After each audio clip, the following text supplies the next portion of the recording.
Сайн бацгаана уу? Манай Dream on Korea TV-г дэмжиж лайк болон subscribe дараарай. Сайн бацгаана уу? За манайхаа сашин дээр сайхан ширэлцгээж байна уу?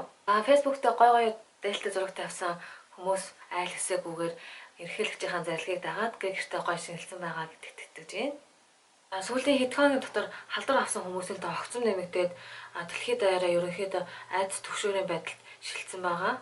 Аливаа нэг гай гамшиг иймэрхүү нөхцөл байдалд хохирогч болж байгаа нэг хэсэг байхад нөгөө талд иймэрхүү нөхцөл байдлыг овжин сэргэлнээр ашиглаад ашиг хонжоо олгочд бас байдаг байгаа. За тэгэхээр энэ халдвар төвчний үеэр ямар бүтээгдэхүүн шинээр гарсан, ямар бүтээгдэхүүний эрэлт нэмэгдсэн талаар та бүхэн сонирхолтой. Өглөө Солонгост халдвар төвчин авсан хүмүүсийн тоо огцом нэмэгдэх болсон. Тэгээд түүнийгээ дагаад гар ариутгагч болон маскны олдсон бас нэлээд муу байгаа. Маска авч чадаагүй хүмүүс зориулан бас нэг тийм сонирхолтой шинэ бүтээгдэхүүн худалдаанд гарсан байлээ. За ямар бүтээгдэхүүн бэ гэхээр ийм хамгаалалттай малгай байгаа. Энэ малгайны давуу тал нь гэх юм бол вирусны халдвар нян жижиг тоосонтроос хамгаална, мөн бас амьсгалахад илүү хялбар. Тэгээ ямар хүмүүс хэрэглүүл зүгээр вэ гэхээр маск зүүж сураагүй, маск зүүхээр давчддаг хүмүүс, тэгээ бас бага насны хүүхдүүд бас зүүүүлэх зүгээр санагдсан. Миний хувьд болохоор энэ малгайг гадуур өмсөө явж байгаа хүн ерөөсө хараагүй. Гэхдээ онлайн дэлгүүрүүд дээр болохоор энэ малгай ерөнхийдөө зарагдаад дууссан байгаа гэд тэгж илээ. Халдвар төвчнөөс урьдчилан сэргийлэхийн тулд 70% спирттэй гар ариутгагчийг байнга хэрэглэхийг заасан байгаа. Гэхдээ энэ өндөр хувийн спирттэй гар ариутгагчийг байнга хэрэглэх юм бол гар ингээд хагараад хуурашаад хашлах тийм сөрөг нөлөөтэй. За тэрийг болохоор ийм үйлдвэрлэдэг энэ компаниуд овчноор ашиглаад удахгүй ийм хагарч хуурайсан ийм аллергичсэн тийм арьсан зориулсан ийм тусгай гарын тас худалдаанд гаргаж байгаа юм байлээ.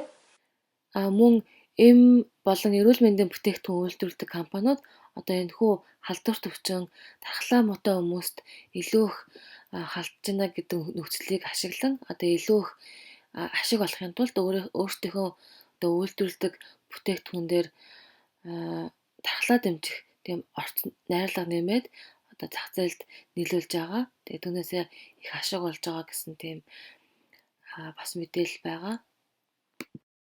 За түүнээс гадна засгийн газар бол эрүүл мэндийн байгууллагаас хүмүүсийг олон нийтийн газраар явхаа багасгаад болж өгвөл гэртээ байхыг сануулж цэрэмжлүүлж байгаа. Үүнээс шалтгаалаад гэртээ цагийг зугаатай өнгөрүүлж болох бараа бүтээгдэхүүн үйлчлэгээний бас борлуулалт эрэлт бас нэмэгдэж байгаа. Ямар бараа бүтээгдэхүүн үйлчлэгээ вэ гэвэл педал юм шиг буюу гэрээсээ гарахгүйгээр хоол захиалж идэж болох захиалгын хоолны үйлчилгээ. За мөн хүмүүс гэртээ илүү их цагийг өнгөрөөж байгаа болохоор гар утасны тоглоомын хэрэглээ илүү ихссэн байгаа. За тэгээд мөн хувь хүний банкны мэдээлэл зэргийг авах зорилготой хуурамч коронавирустай холбоотой юм усны аппликейшнуд бас их гарах болсон. Солонгос эдийн засаг гадаад зах зээл, гадаад эдийн засаг аялал жуулчлалаас маш их хамааралтай байдаг. За одоогийн байдлаар Солонгосоос 40 гаруй улсад хилээ хаасан байгаа. За ийм нөхцөл байдалд хамгийн хохирт нь болохоор жижиг дунд бизнес эрхлэгчид байгаа. Солонгосын жижиг дунд үйлдвэр хаалга барах, дампуурах тохиолдолд Солонгост байгаа манай монголчууд ч гэсэн бас нэлээд бас хэцүү байдалд бас орох байх гэж бодож байна. Тэгэхээр манайхан доод бүрнээ хариуцлагатай хувийн ариун цэврээ сайн захиад гараасаа хариуцгаад маска цайгаан зүгээрэй гэж уриалмаар байна. Тэгэхээр өнөөдрийн бичлэг маань энэ хүрээд өндөрлөж байна. Дахин